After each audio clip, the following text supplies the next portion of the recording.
حضرت عمر بن عبدالعزیز رضی اللہ تعالیٰ عنہ سے مروی ہے، جس کو علامہ ابن الجوزی اور امام ابن رجب الحنبلی نے بیان کیا کہ آپ نے اپنے عمال میں سے بعض کو لکھا کہ ان 4 راتوں میں اٹھنا، عبادت کرنا اور عبادت میں اجتہاد یعنی کثرت کرنا اور بڑی محنت کرنا اور اللہ کے حضور گڑ گڑانا، رجوع کرنا اور اس کی بارگاہ سے اس کی بخشش و مغفرت کی خیرات طلب کرنا اپنے اوپر لازم کرنا، چونکہ اس رات اللہ پاک بے حساب اور بے پایاں رحمت سے اپنے بندوں کو نوازتا ہے۔ اور پھر حضرت عمر بن عبدالعزیز رضی اللہ تعالیٰ عنہ نے ان 4 راتوں کا ذکر کیا، فرمایا کہ 4 راتوں میں لیلۃ الفطر ہے یعنی عید الفطر کی رات، لیلۃ الاضحیٰ ہے یعنی قربانی کی عید کی رات، اور لیلۃ النصف من شعبان، اور شعبان کی یہ 15ویں شب ہے جس کو ہم عرف عام میں شب برات کہتے ہیں، اور اول لیلۃ من رجب یعنی جو پچھلا مہینہ گزرا ہے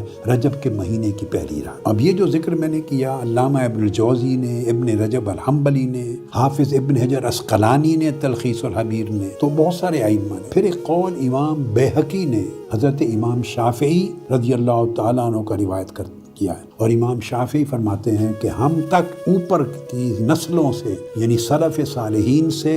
اور اتباع التابعین، تابعین اور صحابہ سے یہ بات پہنچی ہے کہ یہ سلف صالحین میں یعنی زمانہ تابعین اور اتباع التابعین میں ہمیشہ سے یہ کہا جاتا ہے کہ ان خاص 5 راتوں میں جو دعا مانگو اللہ کے حضور اس کی قبولیت بڑھ جاتی ہے، کیونکہ اجابت اور قبولیت کثرت کے ساتھ اس کا نزول ہوتا ہے۔ اور وہ 5 راتیں کون سی ہیں؟ امام شافعی رضی اللہ تعالیٰ عنہ نے فرمایا ایک شب جمعہ ہے، ایک عید الاضحیٰ کی شب ہے، ایک عید الفطر کی شب ہے، ایک ماہ رجب کی پہلی رات ہے، اور ایک ماہ شعبان کی